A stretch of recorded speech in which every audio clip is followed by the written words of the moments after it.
اللهم صل على سيدنا ومولانا محمد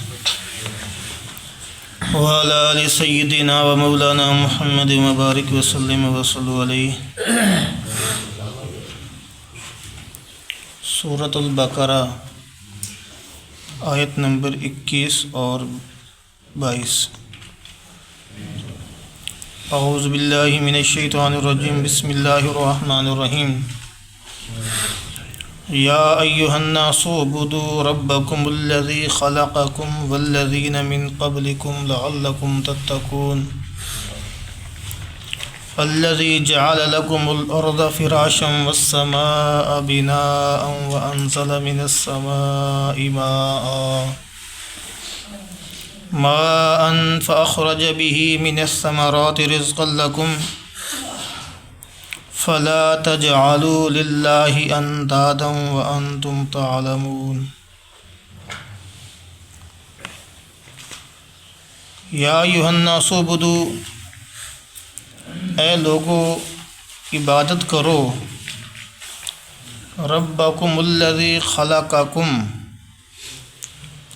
اپنے اس رب کی جس نے تم کو پیدا کیا، والذین من قبلکم، اور ان کو جو تم سے پہلے تھے، لعلکم تتقون، تاکہ تم پرہیزگار بن جاؤ۔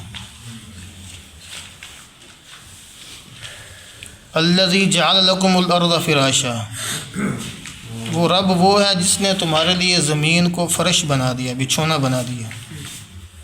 والسماء بناء،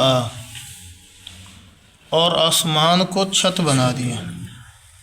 وانزل من السماء ماء، اور آسمان سے پانی کو برسایا، می برسایا پانی۔ فاخرج به من الثمرات، اس کے ذریعے سے اللہ پاک نے کیا نکالے؟ رزقا لکم، تمہارے کھانے کے واسطے۔ فلا تجعلوا للہ اندادا، سو تم نہ ٹھہراؤ اللہ کے مقابلے میں کسی کو۔ وانتم تعلمون، اور تم تو جانتے ہو۔ پیچھے 20 آیتوں میں کچھ طبقات تھے جن کا تذکرہ ہوا ہے۔ ایک طبقہ تو وہ تھا جو متقین کا تھا، پھر 3 طبقات بنے جو کل درس کے اندر ذکر کیا تھا۔ ایک تو ان لوگوں کا جو متقی پرہیزگار، ایک وہ جو اعلانیہ کافر، ایک وہ جو منافق۔ ان سارے طبقات کے جو منافق تھے ان کی بھی آگے 2 قسمیں ہو گئی تھی، 2 مثالوں کے اندر کل ذکر ہوا تھا، ٹھیک ہے نا۔ اور جو متقین تھے پھر ان کی بھی 2 قسمیں ہو گئی تھیں۔ ایک تو ایسے متقین کو جو جیسے نبیوں کا طبقہ، وہ طبقات تھے نا۔ ایک متقین یعنی مومنین تھے لیکن اس کے بعد گناہ گار بن گئے، گناہ ہیں ایمان والے لیکن کمیاں ہیں کوتاہی۔ کئی شکوں کے اندر ان طبقات گزرے ہیں، ٹھیک ہے۔ ان تمام طبقات کو یہاں اللہ تبارک و تعالی ان 2 آیتوں کے اندر کچھ حکم بیان فرما رہے ہیں، اور حکم ہے اپنی طرف راغب کرنا عبادت کے لیے، کہ میری تم کیا کرو؟ عبادت کرو۔ اپنی طرف بلانے کے لیے اللہ تبارک و تعالیٰ ان کو کچھ ایسے انعامات گنوائیں گے جو اللہ تبارک و تعالیٰ نے انسانوں کے اوپر کیے ہیں، ٹھیک ہے نا۔ پہلی آیت کے اندر تو ان انعامات کا تذکرہ ہے جو انسان کے جسم پر ظاہر ہوتے ہیں روزمرہ کی زندگی میں، ٹھیک ہے۔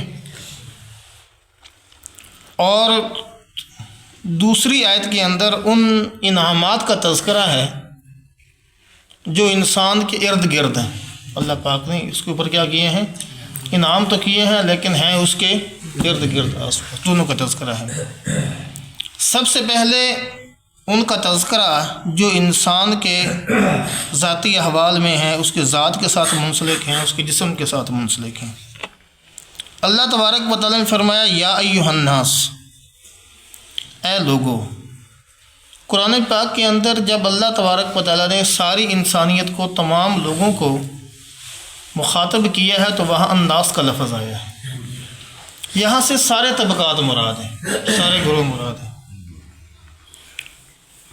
اور جب اللہ تبارک و تعالیٰ نے مومنین کا تذکرہ فرمایا ہے تو پھر مومن کا لفظ یا ایھا الذین آمنوا لقد من اللہ علی المؤمنین اذ بعث فیہم، تو مومنین کا، ایمان والوں کا تذکرہ علیحدہ فرمایا ہے. جہاں صرف الناس کا لفظ آیا ہے وہاں سے ساری انسانیت کے لوگ مراد ہیں. تو یہاں اللہ تبارک و تعالیٰ نے ان تمام طبقات کو، وہ جو پیچھے گزر کے گئے ہیں، وہ طبقات جو پیچھے گزر کے گئے ہیں، ان کو یہ حکم دیا ہے اعبدوا، کہ تم عبادت کرو. تم کیا کرو؟ عبادت کرو. یہ سارے طبقات کو حاصل ہے کہ تم اس رب کی کیا کرو؟ عبادت کرو. جو منافق تھے ان کے لیے اس کے اندر یہ درس ہے کہ تم خالص بن جاؤ، خالص توحیدی بنو، یہ منافقت ختم کرو، اپنے ذہن کے اندر جو تمہارے فطور ہے اس کو نکالو، رب کے در پہ آ جاؤ. ان کو یہ حکم ہے. جو کافر تھے ان کو یہ حکم ہو گیا کہ تم کفر کو چھوڑو، اسلام پہ آؤ.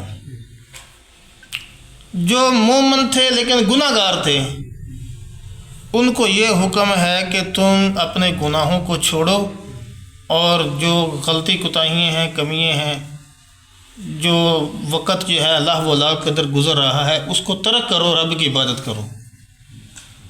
اور جو مومنین، مخلصین، متقین ہیں ان کو یہ حکم ہے کہ تم جیسے عبادت کر رہے ہو اس پہ جمے رہو. کیا تو تمام کو اس میں اللہ پاک نے کیا فرما دیا؟ شامل فرما دیا. بھائی فروغ سونا تو نہیں بنا رہے؟ لگتا سونا بنا رہے ہیں. کوئی نہیں، لگتا سونا بنا رہے ہیں. ہمارے سامنے یہ سونا بنا رہا ہے. اچھا، تو وہ کیا ہیں؟ تمام طبقات کو کیا ہو گیا؟ یہ شامل ہو گیا. کیا؟ اعبدوا، کہ تم کیا کرو؟ عبادت کرو. عبادت کا کون سا طریقہ؟ عبادت کا وہی طریقہ ہوگا جو جناب رسول اللہ صلی اللہ علیہ وآلہ وسلم نے ہمیں بتلایا ہے. اگر اس طریقے سے ہٹ کر ہم کوئی عبادت کا نیا طریقہ ایجاد کر لیں گے تو وہ قابل قبول نہیں، قابل قبول نہیں ہوگا. عبادت وہی قبول ہوگی جو جناب رسول اللہ صلی اللہ علیہ وآلہ وسلم کی تعلیمات کے مطابق ہوگی. کہ یہ ایک طریقے ہیں جو لوگوں نے ایجاد کیے ہوئے ہیں لیکن وہ قبول نہیں ہے. حدیث پاک کے اندر آتا ہے، صحیح مسلم کی روایت ہے، صحابہ غالباً سید انس بن مالک رضی اللہ تعالیٰ عنہ اس حدیث کے راوی ہیں کہ ہم اللہ کے نبی صلی اللہ علیہ وآلہ وسلم کے پاس بیٹھے ہوئے تھے مسجد نبوی کے اندر. اللہ کے نبی صلی اللہ علیہ وآلہ وسلم کے پاس سے ہم اٹھ کے جانے لگے تو اللہ کے نبی صلی اللہ علیہ وسلم پر اونگ طاری ہوگی. جب اللہ کے نبی پر وحی آتی تو بعض دفعہ اللہ کے نبی کے جسم کے اوپر وہ احوال ہے نا، گھنٹی کی آوازیں سنائی دیتی، اللہ کے نبی پر پسینہ طاری ہو جاتا، بوجھ پڑتا. ٹھیک، تو صحابہ چونکہ وحی نازل ہوتی رہتی تھی، حالات سے واقف تھے تو سمجھ گئے کہ وحی نازل ہو رہی ہے. رک گئے کہ کوئی نیا حکم آ رہا ہے، ہم اس کو سنتے چلے جائیں. اللہ کے نبی صلی اللہ علیہ وآلہ وسلم تھوڑی دیر آنکھیں بند کیں، سیدھے ہوئے بیٹھے اور صحابہ سے فرمایا کہ اے میرے صحابہ، ابھی ابھی جبریل امین آئے تھے اور اللہ تبارک و تعالیٰ کی طرف سے مجھے تحفہ ملا ہے، انا اعطیناک الکوثر، اے نبی ہم نے آپ کو کوثر عطا کر دیا۔ کیا کیا؟ کوثر عطا کر دیا۔ اللہ کے نبی صلی اللہ علیہ وآلہ وسلم نے صحابہ سے پوچھا، ہے میرے صحابہ تم جانتے ہو کوثر کیا چیز ہے؟ صحابہ نے عرض کی، اللہ کے پیارے حبیب آپ ہی بتلا دیں کہ کوثر کیا چیز ہے۔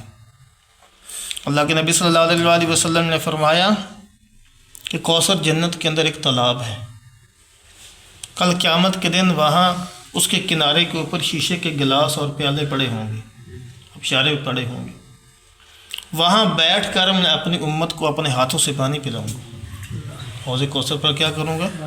پانی پلاؤں گا۔ اللہ کے نبی صلی اللہ علیہ وآلہ وسلم نے فرمایا کہ اسی اثناء کے اندر لوگ آ رہے ہوں گے، لائن لگی ہوگی، مجھ سے پانی میں آتے چلے جائیں گے، میں پانی پلاتا چلا جاؤں گا۔ ایک آدمی آگے بڑھے گا مجھ سے پانی پینے کے لیے، اللہ تبارک و تعالیٰ ایک فرشتے کو حکم دیں گے کہ جاؤ اس کے بازو سے پکڑ کر لائن سے باہر نکال۔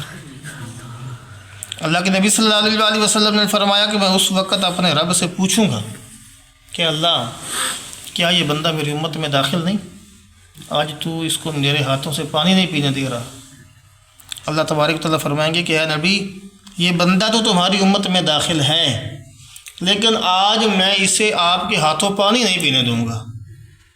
کیوں؟ کہ تمہارے دنیا سے چلے جانے کے بعد اس نے تمہارا دیا ہوا دین بدل دیا تھا۔ جو دین تم ان کو دے کر آئے تھے نا، اس دین کو انہوں نے کیا کر دیا تھا؟ بدل دیا تھا، اپنی مرضی کا دین ایجاد کر لیا تھا، بدعات ایجاد کر لی تھی، خرافات دین میں ایجاد کر لی تھی۔ اے نبی جس کو تیرا دیا ہوا دین پسند نہیں، آج میں تیرے ہاتھوں سے اس کو پانی بھی نہیں پینے دوں گا۔ تو عبادت کی کسوٹی پیچھے ذکر ہوا تھا نا، مثلہم کمثل الذی، وہ ہے کس یا کن کی طرح ایمان لے کر آؤ، آمن و اذا قیل لهم آمنوا کما آمن الناس، جیسے صحابہ ایمان لے کر آئیں، جیسے صحابہ ایمان لے کر آئیں۔ تو صحابہ ایمان کی کسوٹی ہیں، اللہ کے نبی صلی اللہ علیہ وسلم ایمان کی کسوٹی ہیں۔ تو عبادت کون سی قبول ہوگی؟ جو اللہ کے نبی کے طریقے کے مطابق ہوگی۔ آگے اللہ پاک نے فرمایا ربکم، یہ اللہ تبارک و تعالیٰ اگر چاہتے تو اللہ بھی آ سکتا تھا نام۔ اللہ تبارک و تعالیٰ کے اور بھی صفاتی نام ہیں، وہ بھی آ سکتے تھے، لیکن یہاں اللہ تبارک و تعالیٰ نے رب کا لفظ ذکر فرمایا ہے۔ رب کا ہی کیوں ذکر فرمایا ہے؟ کوئی اور کیوں نہیں ذکر فرمایا؟ یہی بات ہے کہ رب کا ذکر اس لیے فرمایا ہے کہ چونکہ پیچھے اللہ پاک نے فرمایا کہ میری کیا کرو؟ عبادت کرو۔ تو یہ رب ایسا ہے کہ اس کے اندر وہ خصوصیت ہے پالنے کی، پالنہار کی، کہ اللہ تبارک و تعالیٰ نے ایک نطفے سے اٹھایا اور اتنا بڑا انسان کو بنا کے رکھ دیا۔ کیا کیا اس کے اوپر انعامات کیے، کیا کیا نعمتیں کی، کیا کیا اس کے اوپر اللہ تبارک تعالیٰ نے کرم نوازیاں فرمائیں، اور فرمانے کے بعد فرمایا کہ تم کیا کرو؟ میری عبادت کرو۔ ایک ذات جو انسان کے اوپر خرچ بھی کرے، ایک ذات جو انسان کی پرورش بھی کرے، تربیت بھی کرے، اس کا خیال بھی رکھے، تو پھر اس کو یہ حق حاصل ہے کہ وہ اس بندے پر کیا کر سکتا ہے؟ حکم کر سکتا ہے۔ ٹھیک ہے نا؟ ایک بندہ جو ہمیں اٹھ کے کسی دے ہوتے حکم چلائی جاوے، وہ کہ تمہیں تنخواہ دینا، میں تیرا ملازم ہوں، کوئی حکم دے چلاؤں میرے ہوتے، بھائی حکم کیوں چلاؤ؟ میں تیرا ملازم ہوں۔ ٹھیک ہے، لیکن اگر مالک حکم چلاوے تو بندہ بڑا رکھنا، یار چلو تنخواہ دینا، یار تنخواہ۔ ٹھیک ہے نا؟ اللہ پاک نے پہلے پالا ہے، تربیت کی، تربیت کا میں نے کہا تھا نا، پالنہار ایسا رب وہ ہوتا ہے جو انسان کو نچلے درجے سے اٹھا کر کہاں لے جاتا ہے؟ کمال، تربیت کے اعلیٰ درجے تک، کمال تک لے کر جاتا ہے، اس کو کیا کہتے ہیں؟ رب کہتے ہیں۔ تو چونکہ وہ اس لفظ رب کے اندر ہی خاصیت تھی، اس لیے اللہ پاک نے یہاں کیا کیا ہے؟ رب کا لفظ ذکر فرمایا۔ الذی خلقکم، جس نے تم کو پیدا کیا، جس نے تم کو پیدا کیا۔ والذین من قبلکم، اور ان لوگوں کو پیدا کیا جو تم سے پہلے تھے، ان کو پیدا کیا جو تم سے پہلے تھے۔ اچھا، جو ہم سے پہلے ہمارے آباء و اجداد تھے ان کو تو رب نے پیدا کر دیا، تو جو ہمارے آباء و اجداد سے اوپر کے تھے ان کو کس نے پیدا کیا؟ وہاں کا تذکرہ تو نہیں ہے نا، تو ان کو کس نے پیدا کیا؟ ان کو بھی رب نے پیدا کیا۔ خلقکم سے اوپر تک کیا ہے؟ سارے ہی شامل آ گئے، اوپر تک کیا آ گئے؟ سارے ہی شامل آ گئے۔ تو ہمارے بعد بھی تو لوگ آئیں گے، ان کا تذکرہ یہاں کیوں نہیں ہے پھر؟ والذین من قبلکم و من بعدکم یہ کیوں نہیں ہے؟ تو بھائی انہیں اور پیدا کرے گا یار، ساڑھے تو بعد بھی تو ہونا ہی ہے، کیا قیامت آ گئی ہے، ساڑھے ہوتے قیامت آ جانی، ہمارے بعد بھی تو آئیں گے نا۔ ہاں، تو ان کو کون پیدا کرے گا؟ ان کو بھی اللہ پیدا، لیکن تذکرہ یہاں کیوں نہیں کیا پھر؟ تذکرہ اس لیے دلیل فرمایا کہ چونکہ یہ قرآن کس پر نازل ہوا؟ جناب رسول اللہ صلی اللہ علیہ وسلم پر۔ قرآن آخری کتاب ہے، تو یہ امت محمدیہ بھی کیا ہے؟ آخری امت ہے۔ اس سے معلوم ہوا کہ اس امت کے بعد اور کوئی نئی امت نہیں آئے گی۔ اس امت کے جب تک احوال ہیں وہ ان کو کون پیدا کرتا چلا جائے گا؟ اور یہ ختم نبوت کی بھی کیا بن رہی ہے؟ جدید بن رہی ہے کہ اگر کوئی نیا نبی بعد میں آنا ہوتا تو وہ من بعدکم بھی اللہ پاک ذکر فرما دیتے۔ جب من بعدکم ذکر نہیں فرمایا تو اس سے معلوم ہوا کہ امت محمدیہ آخری امت ہے، اور جناب رسول اللہ صلی اللہ علیہ وسلم بھی آخری نبی ہیں۔ لعلکم تتقون، لعلکم تتقون۔ لعل جو ہوتا ہے نا ترجی، امید کے لیے آتا ہے۔ کیا کے لیے آتا ہے؟ امید کے لیے، یا شاید ہو جاوے کم، شاید میں بھی شاید ہو جاوے، شاید ہو جاوے، یہ اس کے لیے آتا ہے، امید ظاہر کرنے کے لیے۔ یہاں لعلکم کیوں ذکر فرمایا ہے؟ ٹھیک ہے نا، لعلکم اس لیے ذکر فرمایا ہے کہ تم اللہ تبارک و تعالیٰ کی عبادت کر کے، اللہ تبارک و تعالیٰ کے سامنے جھک کر، ٹھیک ہے نا، اللہ تبارک و تعالیٰ کی بندگی کر کے پاٹے خانہ بن جانا۔ ہاں، شاید کہ تم کیا بن جاؤ؟ پرہیزگار بن جاؤ۔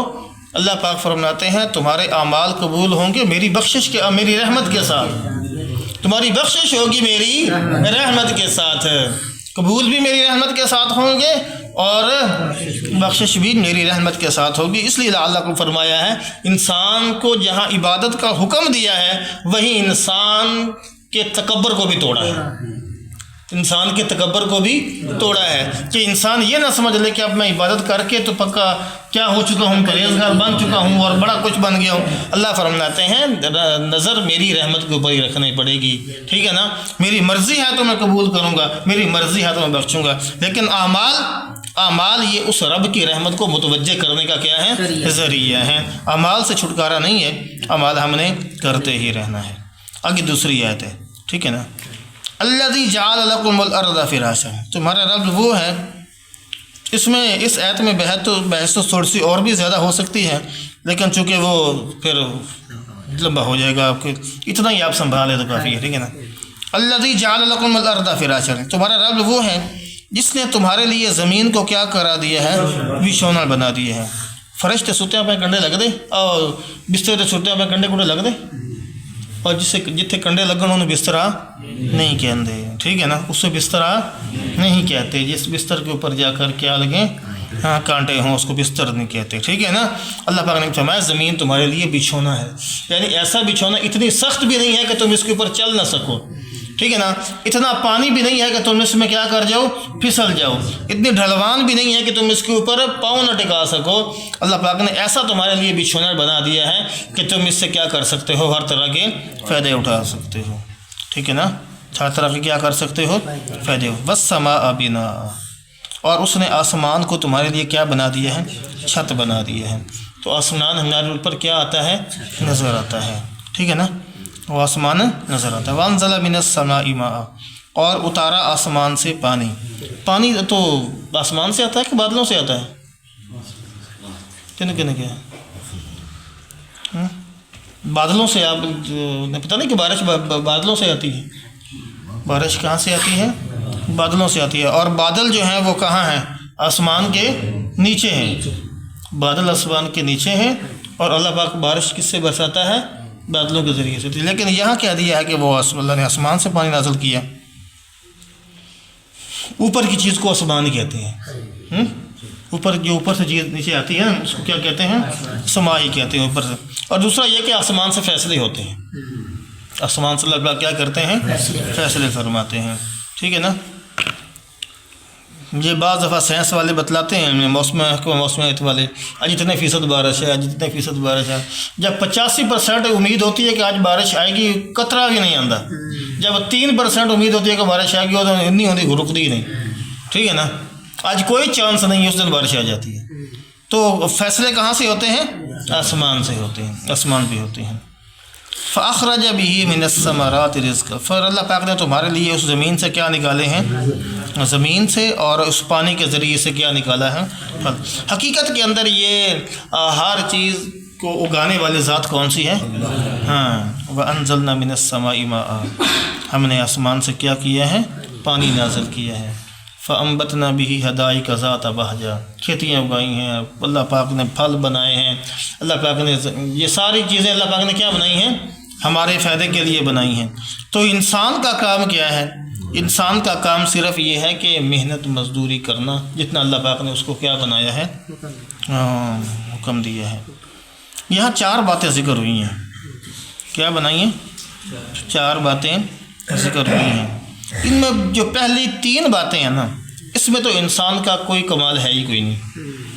الذی جعل لکم الارض فراشا، ایک بات. جب ہم پیدا ہوئے تو زمین پہلے بن چکی تھی. والسماء بناء، آسمان کو کیا کیا؟ چھت بنایا. ہمارے پیدا ہونے سے پہلے یہ آسمان کیا ہو چکا تھا؟ بن چکا. سب نے پتہ کدھر بنیا.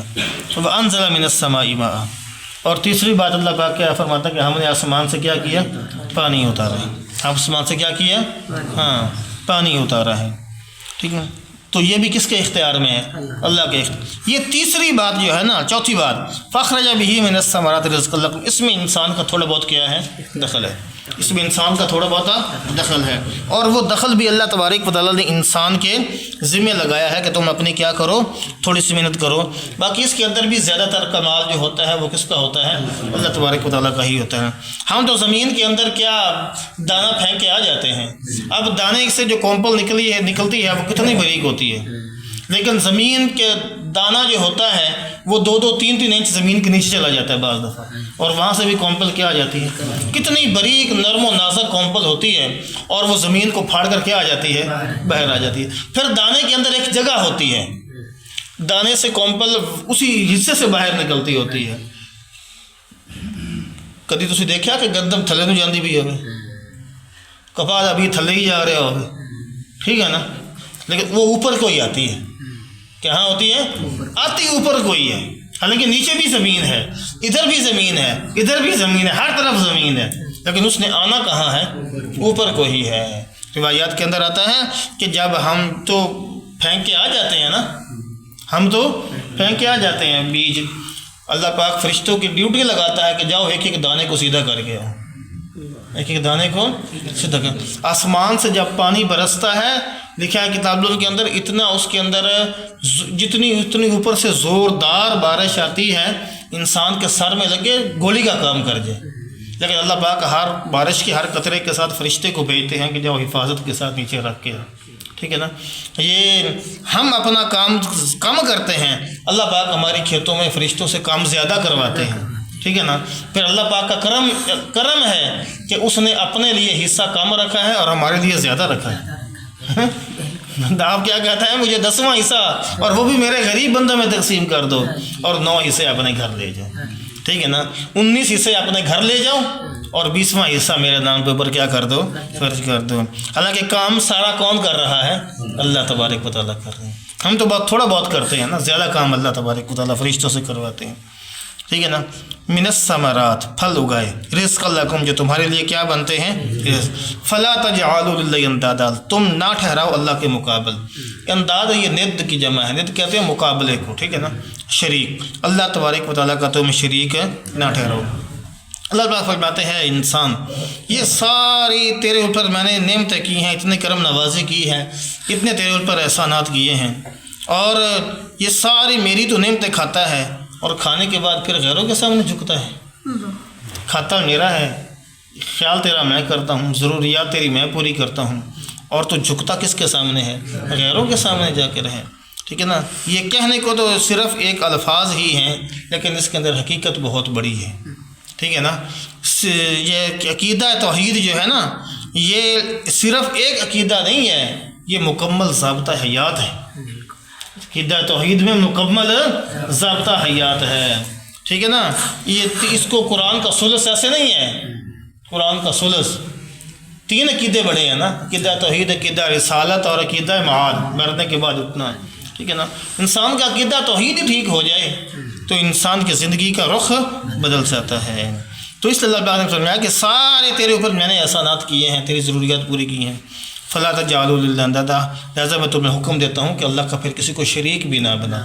وانتم تعلمون، اور تم تو جانتے ہو، تمہیں پتہ ہے، اور جانتے بوجھتے ہوئے بھی اللہ کا کیا کرنا کرو، شریک نہ ٹھہراؤ. تمہیں پتہ ہے کہ یہ سارے احسانات تمہارے اوپر تمہارے رب نے کیے ہیں، لہٰذا عبادت کا بھی مستحق وہی ذات ہے.